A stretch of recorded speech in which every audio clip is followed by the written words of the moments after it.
Call to order the February 13th meeting of the Urbana Free Library Board of Trustees. We'll start off with a swearing ceremony. Barbara, would you please present yourself to the center of the room? Barb, just repeat after me. I do solemnly swear I do solemnly swear that I will support that I will support the Constitution of the United States the Constitution of the United States and the Constitution of the State of Illinois, and the Constitution of the State of Illinois, and that I will faithfully and that I will faithfully discharge the duties discharge the duties of the Office of Library Trustee of the Office of Library Trustee to the best of my ability. to the best of my ability. Now, I would like you to please sign right there. I'm going to sign my official name. So. You may certainly do that. I will sign my official name. Well, my official name. Sometimes I'm Elizabeth. This must be 13. Would you take one moment and 1 minute and tell us about yourself, Barbara? Well, in spite of the fact I'm not only Scott's mom, I was a library supporter before Scott was famous. I was on the board of Gibson City Library for years and years. I was on Lincoln Trails Library Board back when Lincoln Trails was around. And then we moved to Texas to start a health education program down there, and we were there for 18 years. And then Scott needed us to help with the twins, and we have elderly parents that need help, so we're back, and I'm glad to be back. Thank you. Welcome aboard. Becky, you want to do roll call? Jane? Here? Jeff? Here. Beth? Here. Here. Michael? Here. Barbara? Here. Barb? Here. We're missing Jared right now. And we've got to make a decision. You said you didn't care what you were called. She said she didn't care. I know. So fight it out. We'll fight it out. Two Barbs sitting next to each other. I don't know. Do we have any additions, corrections, or modifications to the agenda? If not, do I hear a motion to approve the agenda? So moved. Is there a second? All those in favor say aye. Aye. Opposed, same sign. We will be calling for an executive session this evening. Do you want to do that now? No, let's wait till we get there. Public comments. Do we have any publics? We have a public, but he's not speaking. Okay. Presentations. Who's up first? Lynette, you moved. I'm very pleased to welcome Lynette here to talk with us. She came to Rotary and talked about Project Read, and you inspired people enough that at least one member of the Urbana Rotary Club became a mentor. So we are excited to have you here to talk with us about Project Read and the great work you're doing in our community. And Carol Inskeep will be following up with information on how the library is working hand in hand. Wonderful. And I actually have a piece in the presentation, Carol, for talking about the drop-in sites. Do you want me to leave that alone, and Whatever is do you want to convenient for collaborate on you. this presentation? Whatever is good for you is fine. Well, Celeste and the rest of the trustees, thank you so much for having me this evening. As Celeste mentioned, my name is Lynette Correa-Velez. I'm the Project Read Site Coordinator, and I apologize that my back is towards me. I'm the Project Read Site Coordinator at Urbana Adult Education Center. I'm also the YOLA liaison. And I'm going to quickly go over what Project Read is at Urbana Adult Education in collaboration with the Project Read office at Parkland College. A little bit of information about myself. I'm actually a Boston, Massachusetts transplant. My husband and I originally moved here about 4 years ago for our respective graduate school acceptances at U of I. He's for his PhD, myself for my MED in Human Resource Development and E-Learning. Shortly afterwards, we had a baby boy who is currently 20 months old. And we actually named him after a bibliophile named Arthur Schomburg. You're more than welcome to look him up. His real name is actually Arturo Alfonso Schomburg, as he is an Afro-Puerto Rican bibliophile. But that we're not here for that today. We're here to talk about literacy and improving our community in various ways. So just to give you some national statistics regarding adult illiteracy, in 2003, the U.S. Department of Education mentioned that over 47% of adults in the U.S. have functional literacy, and pro-literacy, which is an advocacy membership organization, really delves on that information. And again, I won't get into it too much, but if you'd like to get the stats on that, please let me know. I can email you that information or print it out. Regarding the Illinois statistics of adult literacy, over 19% of Illinois residents are actually considered to have below a 9th grade math and reading level, which means Project READ has a lot of work ahead of itself, and which is why we're here. We are in need of tutors, people who have some understanding on wanting to assist our fellow community members regarding their math, reading, or ESL skills. Project READ is actually a national organization. It's started about 40 years ago, and before the Project READ office restarted at Parkland College just this past October, it was not in existence for about 2 to 3 years, but I understand that it was in the Champaign-Urbana community for several years. So it was quite successful. And when things happened regarding the budget, unfortunately, Project READ at that time had to be cut. But it was reinstated through the funding of the Illinois State Library and the Secretary of State for Illinois. So thank you. The funding went straight to Parkland College at the Project READ office there because there was a grand need within the CU community. The director connected with the director at Urbana Adult Education Center, put some funding together, and hired me for the Project READ site coordinator at Urbana Adult Ed. So we collaborate and go to and fro. If you or someone you know is interested in potentially becoming a tutor, please call this number, 217-353-2662. I placed a flyer at your respective chairs. The number is on that flyer as well. And the email address is on there as well for you to contact Dr. Amanda Harris. We're looking for tutors to tutor our learners on ESL, math, or reading and literacy. The tutor commitment is only 2 hours a week, mostly in public spaces such as here at the Urbana Free Library, Champaign Free Library, and the Rantoul Library, as well as 2 other sites that we have partnerships with that are located on your flyer. I'm going to pass this part on to Carol, if that's okay. We do have drop-in sites, which is the information that's on your flyer. One is here at the Urbana Free Library, so I'll step down so that Carol can delve more into that. Okay, great. Lynette, you stop me if I cover something you're getting to. So in spite of being down for 2 years, Project READ kicked off a community-wide initiative that is really unprecedented, where they trained volunteer tutors at 4 different sites: Champaign Public Library, Urbana, Wesley Food Pantry, and out at Parkland College. So there was this huge push all over the community to have 2 trainings at each one of these sites, and then people could complete their 15-hour training in a number of different ways. So huge push, and now each of those 4 locations is having drop-in tutor sessions. So 2 hours a week at each of these sessions, anyone who's working on basic reading or math or trying to improve their ESL skills can stop by any of those locations and work with tutors who are also volunteering on site there. So our library did 2 initial trainings on January 22nd and 29th. Great turnout, very enthusiastic community volunteers, and then now we've had 2 sessions of our drop-in tutoring. Great response already. I want to just say, and some of this is just a little bit of a repeat for those of you who were at our immigration presentation. I'll just say the library is such an awesome location for this.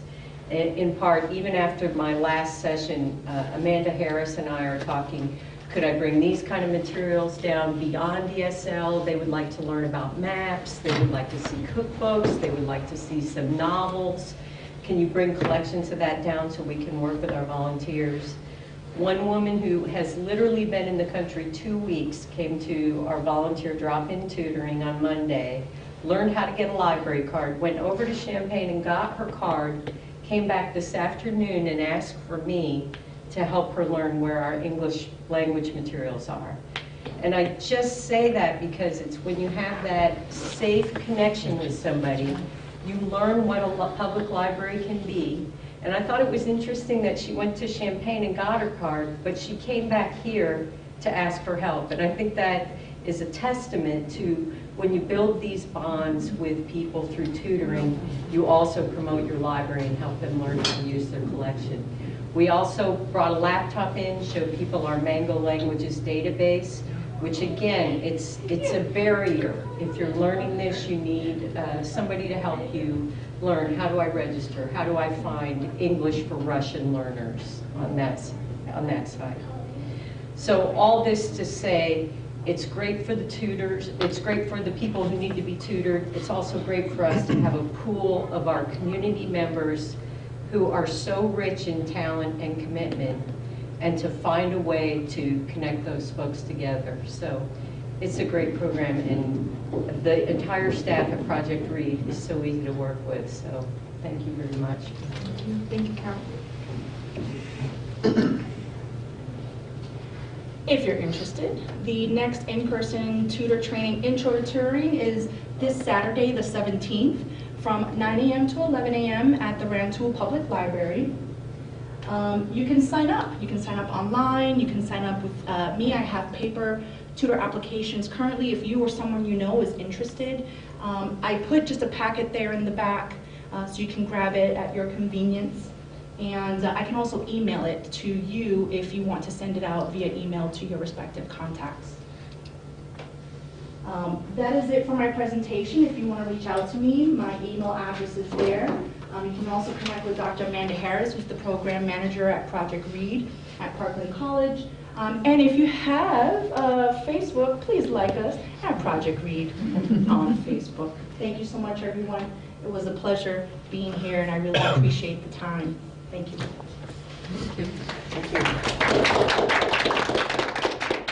Matt, I have one question. Yes, I'll take questions. People that do not read well do not want to expose that. And how are you finding that people are coming in, not by droves, but are they being driven by other things, or what makes a person come in and admit that they'd like help? Yeah, absolutely. So I'm only going to speak with my experience at the Urbana Adult Education Center. It's a unique situation because a lot of adult learners attend to get their high school equivalency diploma through Urbana High School and our site. So, I mean, gosh, I've had adult learners say my grandkids want me to improve and they want me to get my GED. So in order to improve their scores within the GED courses that we offer, I assign them to a Project Read tutor within the classroom, or now that we have the drop-in sites, I also assist them in knowing that we have the drop-in sites that they can just go in at their convenience. As you know, adults have a lot of responsibilities, and sometimes we can't make it at 3 o'clock, but we know we can make it at 2 o'clock at random. And so that's why I appreciate the drop-in sites. A lot of adult learners are looking for tutors also to get a better job, to improve their current work situations. And so I really appreciate the fact that we have Project Read now in our community, not just at Urbana Adult Education Center, really to improve quality of life. And actually, I'll give you a story. 40 years ago, my parents met and married in New York City. And my mom had an 8th grade education and my dad had an 11th grade education, and they attended a GED program in New York City. And through the, I always get teary-eyed when I say this, but through the generosity of the tutors there, they assisted my parents in attaining their GED. Because of that, that intergenerational assistance happened throughout my home, and not only did my brothers and sisters and I graduate from high school, but 2 of the 4 of us graduated with our master's degrees. My brother is a police officer, and I have a sister who is a barber in Boston, Massachusetts. So it really is not just you teaching that adult learner how to improve their ESL skills, their math skills, or their reading skills, but they really take that education and information back to their homes, and it multiplies, quite frankly, 1,000-fold. I guess I don't really know how else we can get a handle on it. And so if you've got some ideas that we can help to either promote or something, because I just know you're an exceptional opportunity with the adult education, because they came there, they didn't have their high school equivalency yet. But people who are not, and Maria Ramos, maybe you know that name, used to do it with the Illini Union help at their union. She taught English. So I just don't know how you reach people and let them know that it's non-threatening, but to be able to reach them. So we may have to come up with some promotional material or some sort. Do you have a response to that? I'll say two things on this. Yeah. I think we are lucky that Urbana adult ed in our community lacks the stigma, I think, that a lot of adult education carries with it. And I do think there's a lot of pride that students have in going to Urbana adult education and to Parkland, that it's different than I've seen in some other communities. And I would also echo what Lynette said. We had someone at our Monday morning drop-in tutoring who wants to start her own business. And she just needs the math and reading skills to get there. And so it's a beautiful thing about a lot of adult learners that they come to it very goal-oriented. They have goals they want to achieve. Mm-hmm.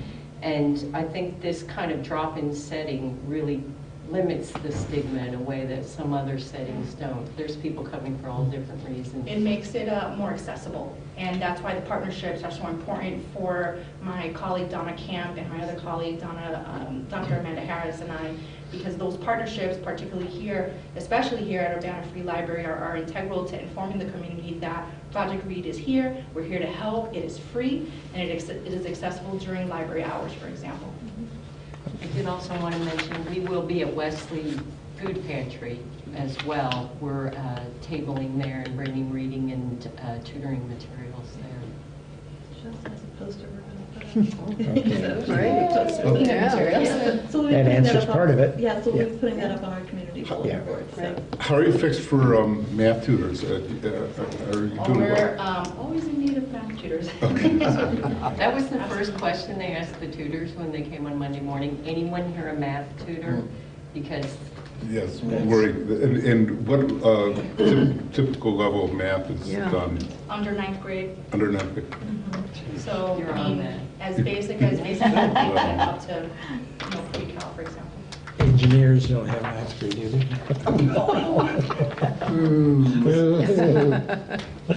they? Any other questions? Oh, yeah, Barb. I just wanted to make a comment again. I've made this before, but Lynette, I heard you at Rotary too. I was so inspired. And Carol, I've told you this before, and also Celeste and all of you. I am just so proud of this community, that I'm part of a community that's doing this. Absolutely. And it's, to me, one of the key missions of public libraries. I'll stop there. You've heard me before, but I'm just really happy about this. Absolutely. It's to eliminate barriers, yeah. Then I feel compelled to say, I too was there, and I came this close to signing up, and then I thought, oh, wait a minute, you're nuts, you've got too much to do. But That's my problem too. adding a few things, He and keeps appointing me to this things. drop-in business, I think That'll be great. that might get me to really do it, so, Please stay in touch. yeah. She's been a volunteer with the school system for a long time. Any other questions? If not, Celeste, you're going to give us the budgeting process I've picture. got some budgety things for you. Thank you again, that was really Thank you, valuable. Thank you. We're very happy with our partnerships. Actually, I'll just take a quick second. There was a fundraiser to help Project Read put on at the Wesley Food Pantry. And our very own Elaine Bearden was one of the people that helped organize it. It was a storytelling evening. And I happened to hear about it. Kate Williams, Kate McDowell, who used to be a shelver and librarian here and then a board member, and she's faculty at the iSchool. She was also telling stories. So, we went to participate and support Project Read, and it was there having conversations. We said, well, the library can come here to you as well. So for people that can't come to the library, we continue to go out into the community. And again, our staff are involved as professionals here, as well as their own volunteer time. I was just going to say, if I could also add a testament to members of the AYS team, we do have 2 staff members who are going through tutor training right now as something that they're interested in outside of work. We've said it before, this is a fabulous staff. People here are so passionate about what they do in the community they live in, and I'm so proud. So I'm going to tear up too. So proud to be part of this community. So now on to Munis and budgeting, which is crying for a whole different reason. Can't say with this girl. Have a good cry too. Yeah.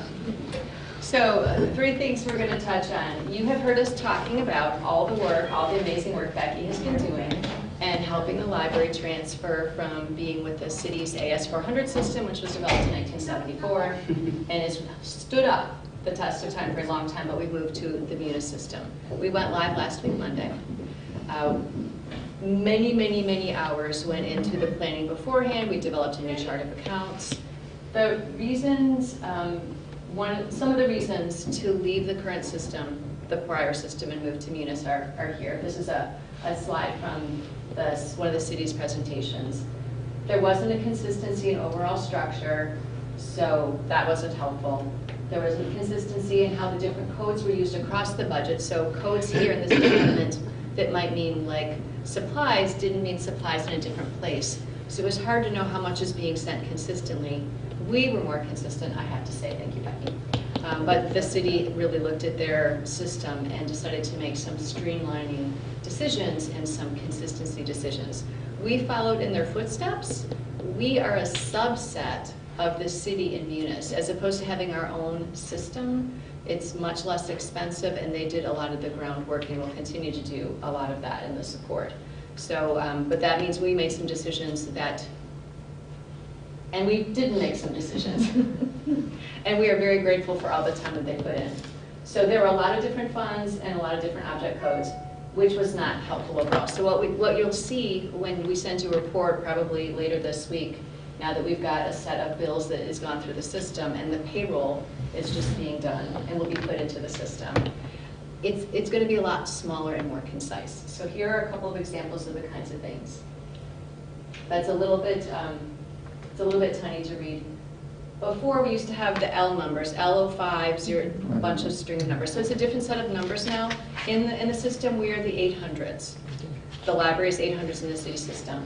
The numbers at the end, 00 means if it's administration, 01 is centralized cost and down. We pulled out to give organization to a couple of departments. IT didn't have its own area before. Facilities didn't have its own area before. The development and promotion department has been pulled out, and then we combined the grant funds, which used to be the L30s, and the sales from the cafe and such. They used to be their own thing and separate. All those different budgets that were separate that you all didn't necessarily see and got approved post-audit, it's all now in one place. Most of it is in the 800s, and then some of it with the grants are the 810s. So 802s is everything except the 810s, which is the L10s, the grant funds from before. So it's going to be a lot easier to have a handle on where all the money is and the decisions that you're making on spending it. So you can see that things have been streamlined. I'm just going to come back because I want to point.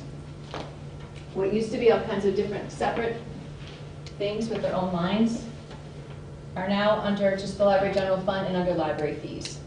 So these are all fees that come up as fees. It's just more simple and streamlined. And we'll watch and see. Maybe we need to break some of these back out again to be more individualized. When you enter in data, you can put notes about what things are so we can track them. So we're starting with a broader big picture, and we will see where we need to, again, be more specific later. We can always add extra. Looking at an example in the what used to be the centralized costs, this is building kinds of funds. They now are on the 805s, which is the facilities line. This particular code has to do with facilities or utilities. So the utilities are all grouped together. There's an IT line here, which is the 808, and you can see that goes to the IT department. So you won't have all these separate things You're just gonna have building repair and maintenance, insurance, and utilities. And these are predefined categories that the city set and they got from a place. These are auditor approved, ready to roll. So, a lot of adjustments, a lot of things to learn. We've got a nice crosswalk that takes us through what did this used to be and what is it now. So that's Munis. Next is budget. Just as a general overview, there are a number of places that we look for information on prioritizing budget information. And Jared's not here, but Barb, this will be the first time you've heard this. So we look at the state budget and see, does it look like there might be state funding for libraries? We don't know. We haven't received the funding from 2 years ago, last year, fiscal year. We haven't yet received the funding this year. I will put forward a budget that includes money from the state. You can decide whether you want that to be there. I think there's a risk in saying we don't expect this money from the state, we don't need it, is the perception the state might have. So therefore, why bother to fund that? So that is the reason. But we'll talk about these things, there'll be a memo. Next month is March, that's when you get the draft budget with a memo. All the departments are looking at their spending, we have a wish list started, seeing what are the important things. We have the technology plan, which you just approved. We know what the long-term spending is, what the wish list MC put forward. We have a similar long-term capital expenses plan. Not an official plan, but a document Kathy had developed last year to say, here are all the things we know are going to die within a period of time if they reach their normal lifespan. What are those things? How much are we setting aside every year? So we look to that as well. We know that we have some large capital expenses happening that we need to deal with those in the near future, so those are going to be expenses. We expect to be putting together a request to the Friends and the Foundation for what it is we would like them to fund. And both groups have been very generous. For example, this year, the foundation allocated about $185,000, the chiller, and a lot of programming and things for the Teen Open Lab and such. So we'll be developing that in concert as part of the whole package. Of course, we want to have a fund balance in May. We want to not get to the end of May before the June tax funds come in. So that's something are we in a position where we can bump up our reserve so that we're in good shape? We'll take a look at that as well. And so March will bring a draft budget and memo. April will be the final budget to you, and then it needs to go to the city to be incorporated in their budget process. And I know with the changes that they need to make, they're intending to cut $500,000 this year from the city budget and $750,000 next year from the city budget. So the plan is to have things to the city council a little bit earlier than it has in the past, because they're going to need to be making whatever decisions they're going to need to be making. And I can't speak to those because I don't have the answers, but I will be watching, and when budgets are discussed, I attend the meetings or watch them all later and try to keep in close touch with the chief finance officer there. So any questions about the budgeting process? Where will this data reside? Where will it reside? This data? Mhm. So you know that we had the budget and forecast that's on the website and that your right to know page. So every 2 weeks when we pay bills, Becky or Eleanor would update the most current spending so you could see. We are looking for an equivalent kind of report, and we'll keep the old budget and forecast up there so you can see what had been to that date. And then we will have a new one up as well. So it'll be straight on our website. We had 3 reports before, one that was detailed check by check, either incoming or outgoing, one that was an overview, and then one that was by vendor. And so Becky and I were talking today. Well, we know there's a vendor report in here somewhere. Where is it? So we're working on pulling equivalent kinds of things to make available. When will this change? That's going to change too, and we also talked about that today because the L10s, the L15s, the L30s have been combined. So you'll have bigger numbers, bigger dollar amounts in fewer categories. But we're in the middle of a year, what does that do? I mean, that's, Your crosswalks are everything. Having lived through this, Uh-huh. you simply have 2 different views okay. that take you through the end of the year. It helps you do your reconciling, and you just kind of have to juggle a little bit, and then you get to start clean the next year. Yeah. But now, Chris's question, I'm kind of smiling, saying, I had a different question, but it was the exact same question. You said, so where is this going to be stored? And I'm thinking, is it on systems in the city or in the cloud? So where is it going to be Yeah. stored? So It's in the actually, cloud. so and that's what I hope to hear. So this is part of the city efficiency and not having to run and spend the hardware cycles and everything. So Right. that's better. Also, it's accessible at any place we can log into the internet, and there's an app for your phone. That's even better. So before, right now, currently, we have 2 computers in the entire building that came to us from the city on secure network lines. Yes. At Eleanor's desk and Becky's desk. That's the only 2 places you can log into the city computer to do any work. And now, any of us that have the permissions can log in anywhere. We have an icon on our desktop, we can double click, but we could log in from home if we remember the string. Will we be paying the city for being a subsidiary? Sure, we pay them now. We pay them for the Okay. system we're currently on. So yes, we still will be paying for Will it this. cost more? We are looking at the price. There are a number of efficiencies, and so I expect we will be pleased. But we literally were having that conversation this week. I have a question about the security. Could you talk a little about how secure this is going to be? Is it going to be as secure as the old system? They have assured us that it is, and there's layers of firewalls and I such. don't I could get trust you more any of information on the this security, today. but I know that Sanford, the head of IT at the city, that's one of his main Big goals is to things? make sure that things are secure. Okay. And he wouldn't have let this out the door unless he I'm thought sure he it wouldn't. was. It's something I'm always interested in. Of course. Yes, we are too. Well, here's a piece of security. In order, back in the day, like 2 weeks ago, there are stamps with Chris and Beth's signature on them, and Becky has the permission and the obligation to stamp checks for Beth. For tech. And Anka or I or the administrative team can stamp for Chris. So literally, Becky would run the checks and then stamp, and then someone else would stamp after verifying that the information was correct. Now all the verification happens online. No checks are printed until after the appropriate approvals have happened, and multiple people do their pieces and parts. But then locked in our cabinet is a flash drive with your electronic signatures that get printed on checks with special toner. So it's like a 3-step security process of the printing of the check part. So that in itself is more secure. And there are more places where different people oversee other people's work in a more integrated way across the system, which is what the auditors have Which been is what, asking us to do. exactly what it's, yeah. And that's what the auditor really had been the biggest thing they had. Good was point. Has Yeah, been talking checking about balance. for a couple of years. Yeah, that's, yeah. Yeah. good. Yeah. Yeah, Becky and I ran into that today with a posting to the general ledger. So if there's something that had to go into the system before, Becky would do it. So you pass a budget amendment, Becky would do it. And it was done. Well, now if something goes into the general ledger, she or whoever does it, but it doesn't get posted till I look at it, I look at the backup information, I okay it, and then I post it. So there's a safeguard in there that if Becky had not been Becky but a different person, she could have done all kinds of crazy things. So we're seeing a lot of different controls, and it's not, that particular piece isn't taking that much more time for me to log in, look at a couple things and say yes. So we're finding out where there's time savings, and we're finding out where it takes more time, and certainly a learning curve. Is that fair to say? Yeah. Is this confusing for department heads? Well, they're just different procedures and different processes.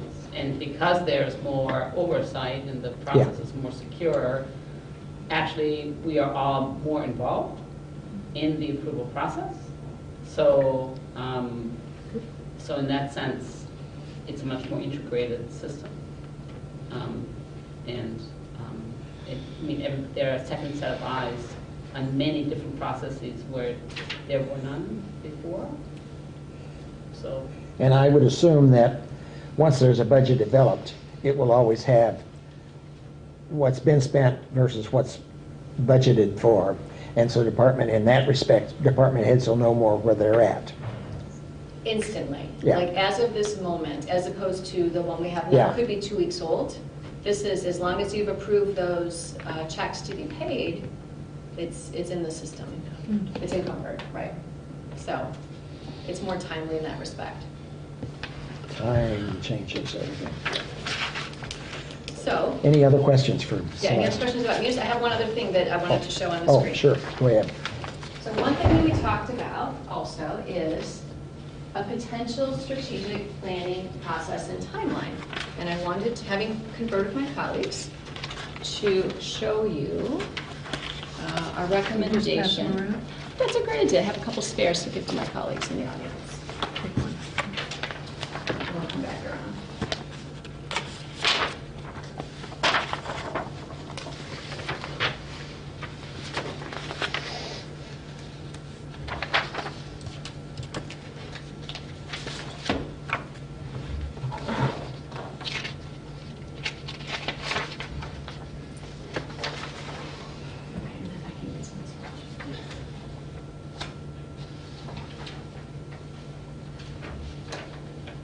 So interrupt for one moment to say, we wanted to highlight the initiatives that are currently occurring at the library and point out a couple that we think are a driver for starting the planning process actively with the board in September. We have, at City HR and almost at City HR, the job descriptions for approval for the Assistant Manager for Adults and Youth Services for Programming, and then the Development and Promotions Director. These two people are going to be very key in how the library moves ahead. And it seemed to us to be prudent to hire them and give them, let's say, 3 months to settle in and get acclimated to being on staff before we start strategic planning, which will involve, I expect our future involves programming, development, and promotion. So we all talked about that and thought it would be prudent to let them settle in and be part of the planning process, bring in ideas from outside, have their eyes and ears in the community, and hear what people are saying and be really involved. So the other things are other things that they're keeping our eyes on or working on. Summer reading is a big initiative for us that takes a lot of staff time and is a big, important part.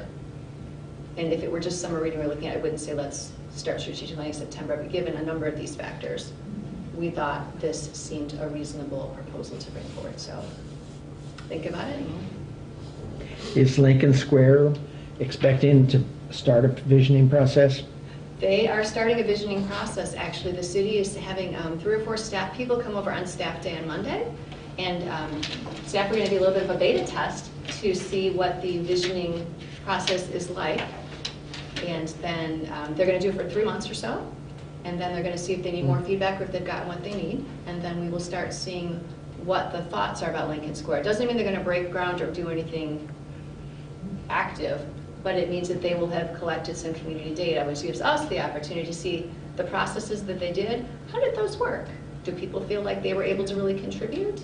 I know I will be at the different meetings, and I expect other staff members will be attending as well. And so we can get a feel for, did these mechanisms resonate in the community or not? And is that outside the city council? Yes, they will be having meetings Yeah. outside city council meetings. They'll be specific to this. It's a staff. Staff will be having this process. Not saying city council members won't come, but, and I will know more about what it looks like Monday after staff day. Okay.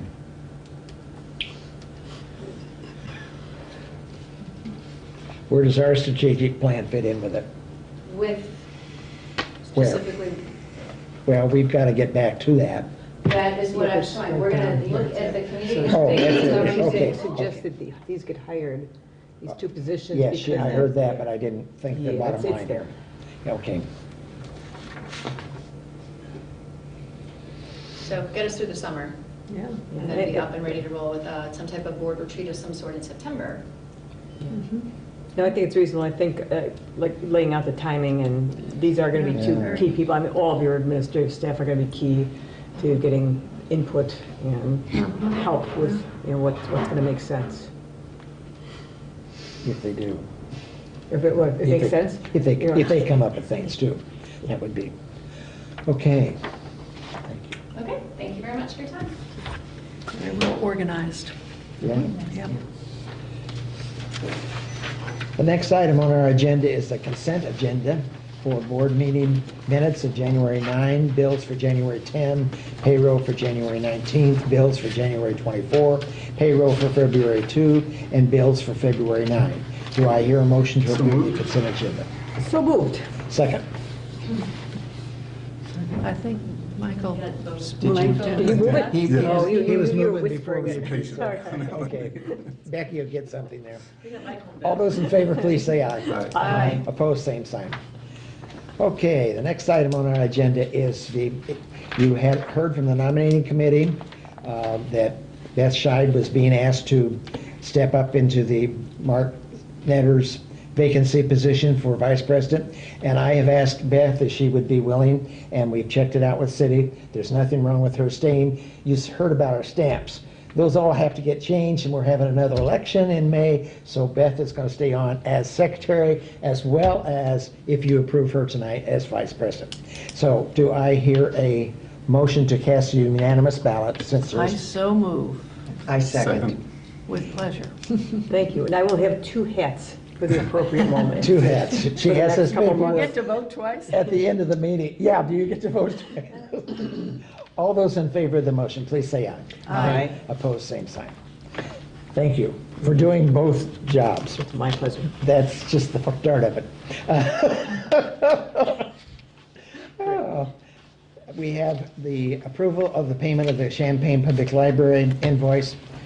Not anything outstanding. It was on the, I think it's probably almost at what we had there. So do I have a motion to approve that payment to Champaign Library for our Connect? Jane, did you move? Yes. Yeah. Second? Second. Could we spend just a moment Yeah, please. explaining to Barb, perhaps? That's true. Where this came from, what it's all about, why we do this? We are connected with our network system to Champaign Library. We're outside of the other systems, but the 2 of us, and so we pay them. The material actually resides in Champagne's computer. So, and it's not a shocking bill at all. It's, it looks big, but it's twice a year. Do we get billed? We get billed pretty much once a year, but we pay for one of their colleagues' time, and that we get billed twice a year for. Amy, who runs the computer system, head of IT there. So say that again. So this 39 is for? This is for Polaris.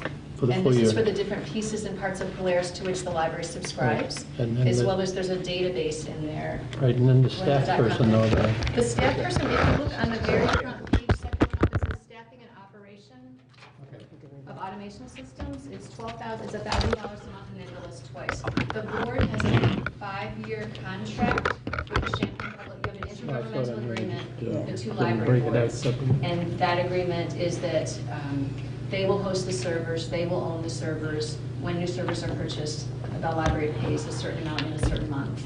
And that on a yearly basis, I think we renegotiate, if necessary, the reimbursement to the Champaign Public Library for the cost of their staff person. But currently, and for a while, it's been $1,000 a month. So we paid $39,000 once a year, and then there are additional, or is an additional payment, but it's a great deal smaller. Well, there's the 6 for sure. Yeah. And then there might be another, That's what I it thought. could be that they are purchasing a database or something that we want to get in on. And so then again, they do a 2/3, 1/3 frequently I because of just don't want population Barb to size. think we get this every month, No. or even 3 or 4 times a year. It's, This is a one Yep. set. yep. Any other questions? If not, all those in favor of the motion, please signify by saying aye. Aye. Opposed, same sign. Okay, the next one we have for the local historian online, up to 12.5, Celeste is suggesting. The figure, as you saw in your minutes, are 11,528 with, we don't anticipate any extra. And so it's a matter whether we want to go with the, I had suggested maybe just go 12, but maybe we ought to give enough room because it's not going to change anything. So do I have a motion to approve the local history online service? So move. Is there a second to that? Second. Any other discussion? All those in favor, please say aye. Aye. Opposed, same It sign. was tricky finding that, though. I saw this advocacy thing, and then finally I thought, well, I've got to go through this once more. There it was. Sorry, I had a note on the top. I was. Yeah, I know. Well, I I'm sorry. wasn't looking at that. I just saw this. And this is a bundle to swallow. Oh, Yeah. we're lucky we've got Barb on that she can convince Scott to make the right moves in Springfield. There was madness in our method. Yes, right. Next item is the approval of the amendment, circulation, and interlibrary loan policy. We really had no major changes. Celeste, what was the major one? I forget Just now. on the page 8 of 9. 5, 6. Oh, I don't think I've got it. Yeah, it looked like this. Yeah. Oh, It's yeah. on the 8th, page 8. Oh, okay. It was, And Oh, it's yeah. there's a little line on the side. Oh, and a payroll system, and a payment Accumulated system. That was charge what I in established. excess of 10. And that is Champagne's method right now that they're doing, right? They do allow that, correct? We do not, Yeah. because our policy says you're blocked at 10, but we have a number of people that people ask regularly, I owe 25 or 100 or whatever, 99. They would like to continue to use the library, and they want to be on a payment plan, but they can't pay it off all at once. And currently, we have to say no, because that's what the policy says. Okay, Makes sense. makes sense. Yeah. Is there a motion to approve that? So moved. Is there a second? Second? Any further discussion? If not, all those in favor, please say aye. Aye. Opposed, same sign. Thank you. Library Board bylaw policy. You had an opportunity to look at them last week. Does anybody see anything at this time that they think needs to be adjusted? No. I don't think necessarily anybody feels. So do we have to approve that we would stay with the current, or don't have to do anything? So what the per capita report wanted you to do is have a conversation about, since you've read chapters 1 through 5 in the trustee's facts file, and you've learned more about trustee work, are there any things in the bylaws that you would change? Would you change the process of approving your bylaws or the bylaws themselves? And I had mentioned that currently the bylaws are evaluated every couple of years. You're due to evaluate them by December of this year. So if you want to evaluate them and either reaffirm them as they are or make changes, you could do that anytime you wanted. Or if you want to stick to the regular schedule, you could start taking a look at it, and I laid out September, October, November, or some, you want to give yourself a couple of months to take a look and see. But do we need to necessarily affirm them, or they just stay in existence as such? I would recommend that you affirm them, so there's documentation that every 2 years or every 3 years that you okay. have evaluated them, and whether you change something or not, it shows that you took the care to address them. And as you But that said, doesn't get us off the hook of, or I shouldn't put it that way, but I think the board really ought to look at them. In fact, look at them, not just say, oh, they're fine.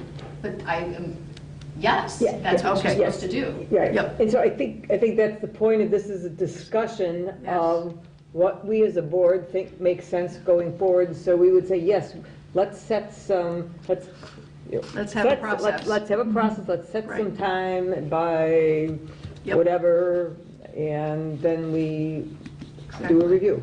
Precisely. but we can go in on them at any time that we run into something that we don't like. So it would be, I guess I think we could approve them or affirm them, and then if there's something comes up, because But people will not look at them Yeah, this is unless just putting you some set a formality, process just up putting to some do so. accountability to the board You have to look at yes. it. It's transparent. Yeah. Jeff, Could we ask the director to be devil's advocate and suggest things that we might look at based on other libraries? Sure.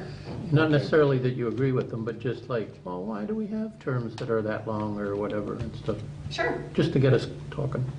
Absolutely. I can take a look at some other libraries and see if there are pieces that theirs include that Okay. yours don't, okay. and bring them forward. I can, if you tell me by when you want that to happen, I would be happy to. Well, I don't want to put you to a lot of trouble that we should be doing, but if you had some suggestions of specific areas, like term limits or term whatevers, Sure. or, conflict of interest or whatever. We worked through that booklet, or we were, Yeah, we yeah. probably still are, why don't we do the same thing with the bylaws? This is- Take it that's what I was section thinking. by section. Yeah. It's not that long. No, it's not. And And I so guess just take I- a responsibility Okay. for doing, Yeah, I don't know, divide up in sections and. Yeah. Okay. and work our way through it so that everybody has read it.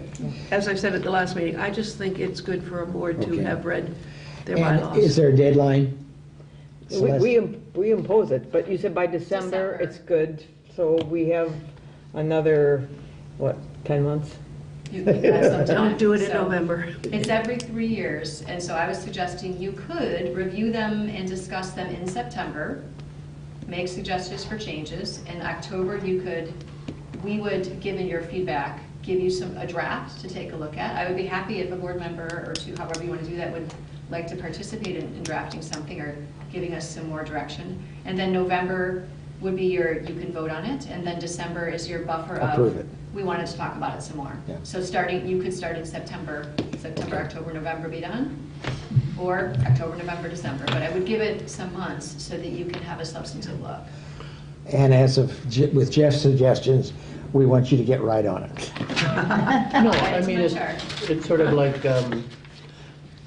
because I'm reading about the Boston Tea Party again, it's like, we could be the House of Commons and saying, well, it looks pretty good to me, but those colonists who want, it'd be nice for you to sort of prod us and dump some of our tea and make us pay notice or something, just, I don't know, outside influences and whatnot. So. I can take a look at similarly sized libraries Yeah. and Right. see what they have in theirs, and I'll look at Illinois first. So again, just tell me, please not March, but Munis, if anytime you want, just tell me what you're looking for, and I can either bring something new every month or bring a comprehensive look out. But right now, your priority is budget. Yes, that is what I would like to prioritize March. Yes. Okay. I think you want that too. Yes, thank you, Chris. Okay, then I think that the discussion stands. We've asked Celeste to look at something sometime after March budget preparation, and we will then look at it ourselves and try to get it on the agenda for like November for approval. For the final. For final. Yeah, back For in final. April. Yeah, for final. Okay, reports from the Friends. Same as last month, we'll be meeting in March. March, okay. Foundation did not have a meeting this last month because of illness, I think, as much as anything, wasn't it? So we really don't have anything. Do you know of anything? I can just say that the annual drive did well this year.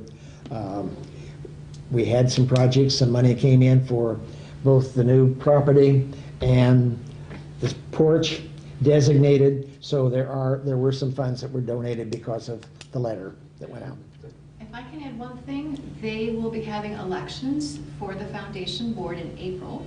They have a couple spots open, so if you know of people you think would be great on the foundation board, please reach out to Chris or me or Ruth Wyman, the board president, and make a connection for us so we can talk to the parties and see if that would be interesting. It's definitely, they're in a fundraising mode because That's we know what's- there's a lot of work that needs to be done, and they're very interested in supporting the library. People who know people is what really does well on foundation boards. Illinois Heartland.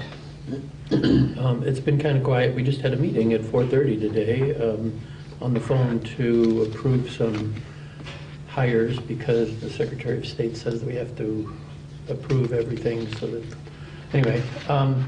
And they've hired a new share director just recently, and then tonight we hired a new personnel director, HR person, and accounting and some drivers. So all of a sudden now, since the funding's freed up, they're starting to get back into hiring where they, for the last year and a half or so, they've just been not replacing people. So nothing other than that I could think of. Okay. Director's report. I have an exciting thing to tell you about. Anka and Rachel and I have met twice with representatives from the iSchool in Illinois. And quick overview, the library has students in our midst in a number of ways.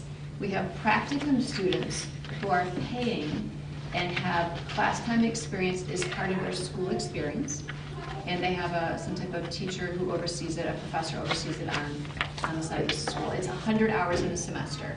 This is great fun for the student. They get to come here, make connections, try some things at the library, project work, go to programs, desk work, but it's very short and discrete, 100 And hours. it's free to us. Well, it's free to us, but it's very focused on the students' needs. There's certainly a benefit to our patrons and to staff in having the students here, but there's a lot of benefit to the students. And it's great for them to have Urbana and Champaign so close to each other, 2 miles apart, because they're great libraries, and otherwise it's harder to get to a library. So they're getting really good experiences. So we have paid interns. Our paid interns are library school master students as well. They are employees. Practicum students, not employees. Paid interns are with us a year, year and a half, depending on when we hire them in their term. They do a nice job. They're on the reference desk, they are staff, and they're integrated. And they have the opportunity to do more things than the practicum students. And you have added in the past 2 budget years actually, more paid internship positions. It used to be just the one in the children's department. When it was the children's department, they had a paid intern. And then a couple years back, we added to the staff a paid internship position in adult and youth services for the adult. And last year, we added in a paid internship to the Champaign County Historical Archives. And the foundation is paying for a second internship to solely work on the Chinook collection processing. So currently we have 4 paid interns on staff. It's a great professional development experience for them, and for the benefit for us is they're here for a longer period of time than their staff, so we have a different relationship with them and the work that they do and the contributions they are able to make. And of course, networking for them, working with real people, staff, colleagues, as well as the public is an invaluable experience. So what we discussed with the iSchool is that they would like to enhance their offerings to students in a different way. We, with them, are going to offer what we're calling an apprenticeship, and it's having a practicum back-to-back with an independent study. The practicum, and they have to agree to both things together as a unit of 8-9 months. As a practicum student, they're going to be working with us, and for us 15 hours a week, not 10, which is a benefit to the student to have more experience, and it's a benefit to staff, because by the time you get someone up and running, a lot of your 100 hours could be done. Yeah. So we are able to get them up and running and contributing sooner, so everybody wins and feels good about that. With the independent study, the iSchool is being very generous. They're going to give the student a $5,000 stipend, so they are paying the student a stipend. They're also going to have a fee and full waiver of their credits. So for that semester, all their classes are free, and they have no fees to pay, and they get $5,000. It's a win-win. It's a win-win, and they're really prioritizing making sure that there are opportunities for future public librarians to get real-life experience. They have a very robust program with the GSA program, Graduate Student Assistant Program, at the libraries on campus for academic librarians, and they have a relationship at Research Park for people going to special and those kinds of libraries. And those environments, but they're actively looking to build with us their first apprenticeship program. They're willing to fund 2 positions, and coming up next month, we're going to give them, next week, a little blurb about this. They're going to have a soft launch year first, and then for the students who are being accepted to start in the fall, they'll have the opportunity to apply, as well as students who are already in the program. So we might have some students who already have library experience because they've been working in libraries.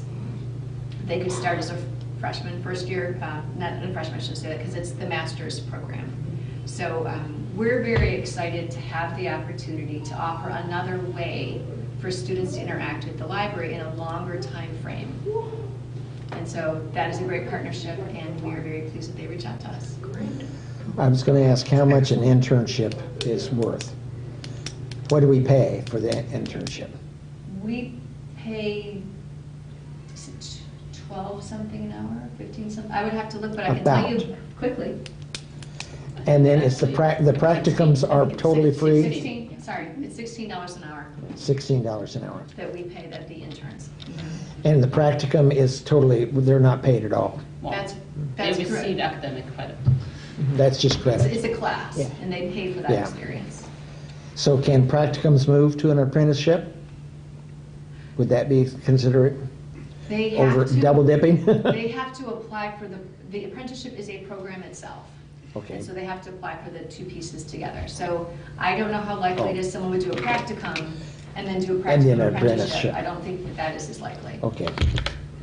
Also, when, over the years, when staff mentor practicum students, staff have the ability to take a class for free at the That's good. university. Yeah. That's something that's been the case, still is the Yeah. case.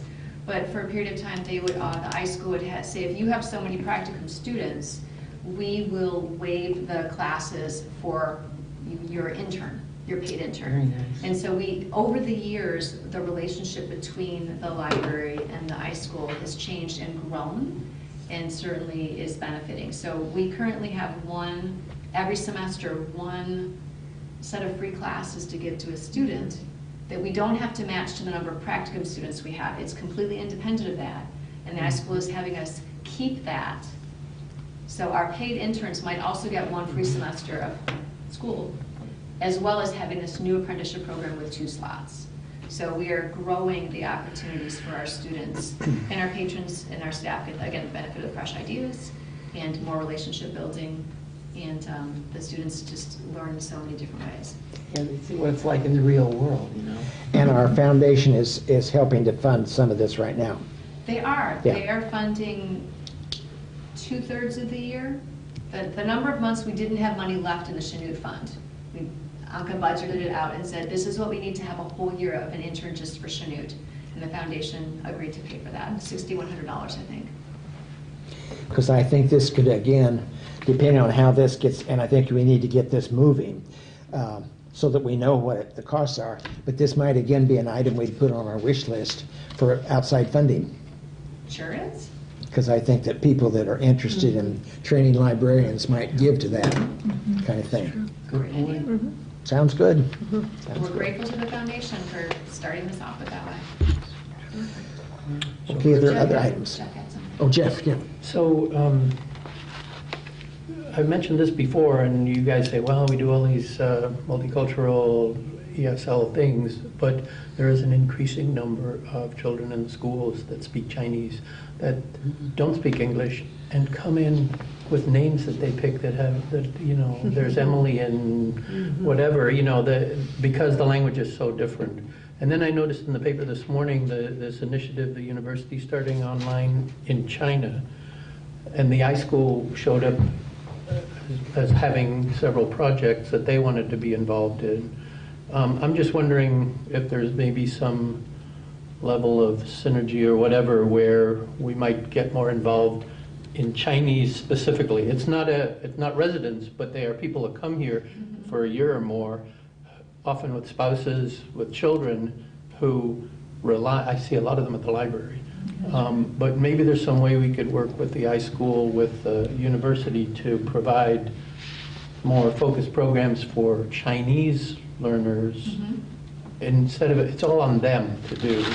I'm sorry, it's becoming more of an issue in the schools all the time. We are not supposed to get Chinese students. We must have 2 or 3 in every class now.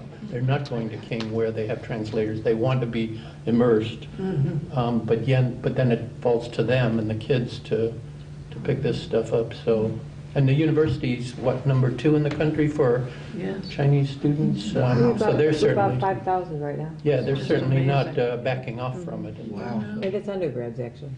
5,000 undergrads? Well, in all the buildings, that They recruited, basically yeah. all these buildings are Yeah. focused on Chinese people who have a lot of money. I mean, this is not Right. they're coming over with all sorts of things. So it's a very interesting issue, but it's not the same as other ESL populations, I think. It's a different thing. Anyway, the iSchool thing caught my eye. I was thinking that maybe there's maybe train librarians for China or something. Good idea. I will follow up with you later on that. Thank Yeah. you. We had a couple other director reports as well, Rachel. Yeah. Exciting news. Yes, so I'm pleased to share with you that library staff are partnering with teachers from UMS and the Fab Lab on doing some 3D printing that students have created. So there were over 100 students who are participants in the MAPLE project. MAPLE project is something that the Fab Lab is working on and stands for Makerspaces Promoting Learning and Engagement. As part of the MAPLE project, 100 students designed their own bugs to be 3D printed insects, and so they have approached us to have those bugs printed here at the library.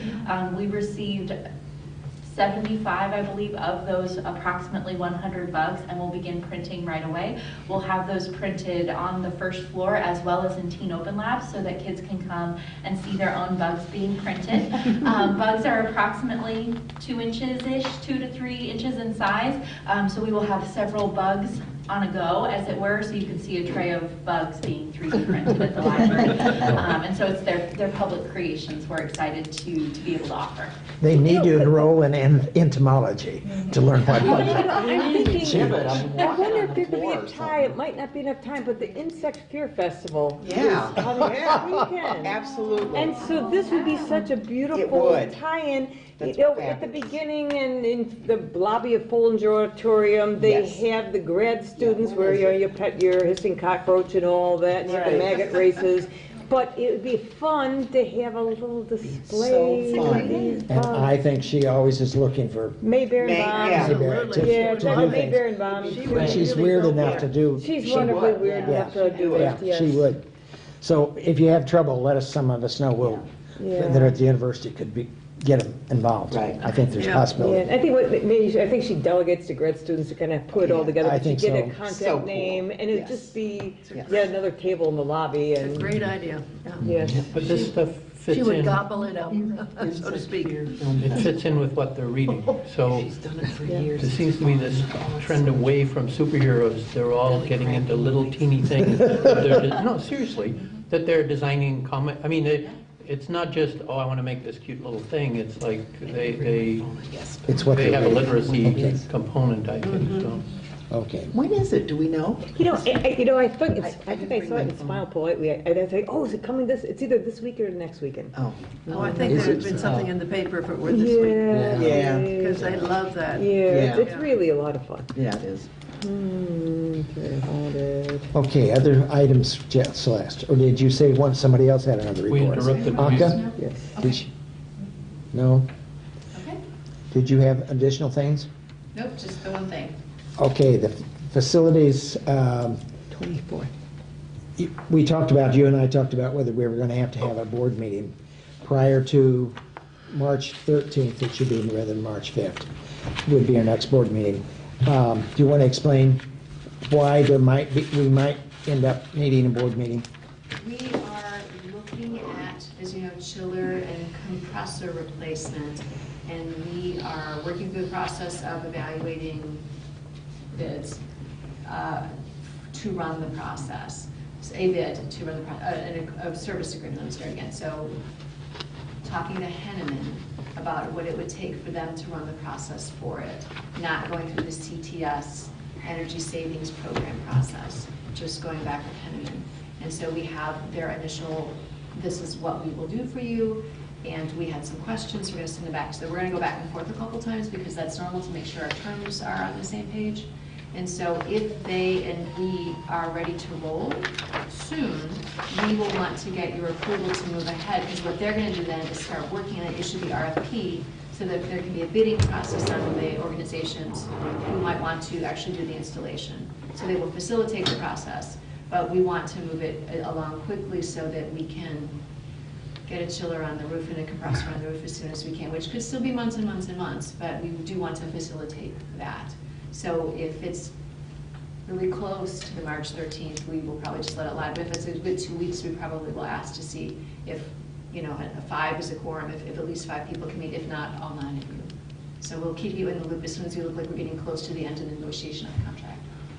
How does that relate to the people who came to our meeting last time, or was it the time before, to talk about the city and climate control costs? Right, so we are looking to not use that group for this particular project. And the city is currently back burnering the whole energy savings project. They have not developed their budget, and they need to cut $500,000 out of Okay. next year's budget compared to this year. And so they will decide if that's going to move ahead, but we need to replace our chiller. Okay. And the air compressor. The chiller's working at 50%, the air compressor in the condensing unit is at 70. The condensing unit's at 75%. We need to spend approximately $9,000 to replace the compressor, which will make the condenser work for maybe 7 to 12 years longer, as opposed to replacing the whole thing. So we might be able to just fix that, but the chiller needs to go and be completely replaced.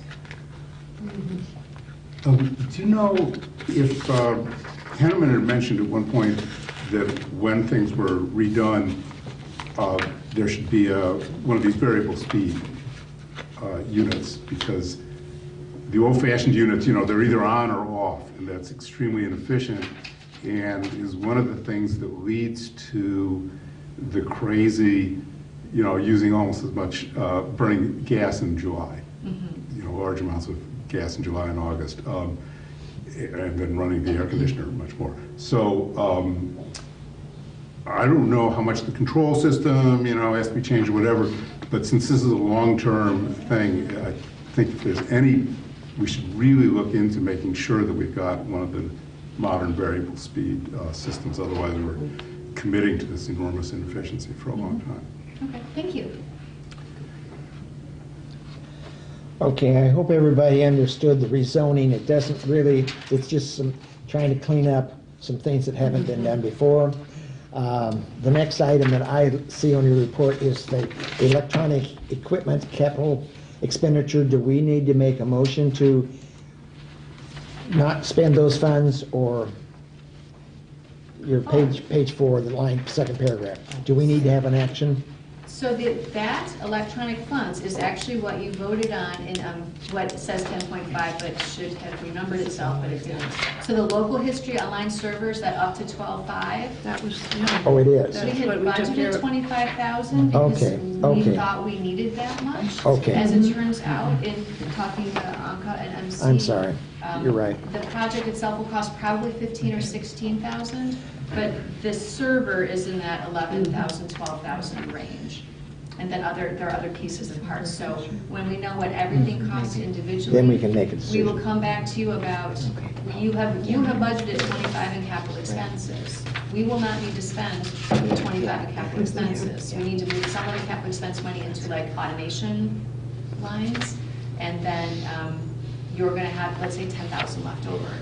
We can either spend it on some things, but our recommendation is don't spend it and put it back into the savings that we've been setting aside for future capital expenses for IT. But again, still Month budget. of May issue, right? Right. Yeah. So that is our recommendation. But that will require a budget amendment, which we don't want to give you till we know the actual costs. Yeah. Okay, administrative report, none from any other staff member? No. Okay, I don't really have any report, so we need to go to unfinished business, and we have, Beth, you have a motion for us to go into closed session? I move that we go into a closed session. There we are, thank you. And it's pursuant to, don't have my head, for discussion of performance of personnel pursuant to 5 ILCS 120/2 CL. Is there a second to that? Second. Roll call? Jane? Yes. Aye. Yes. Yes. Yes. Yes? Yes. We will adjourn to the room, and we will come back if there's any activities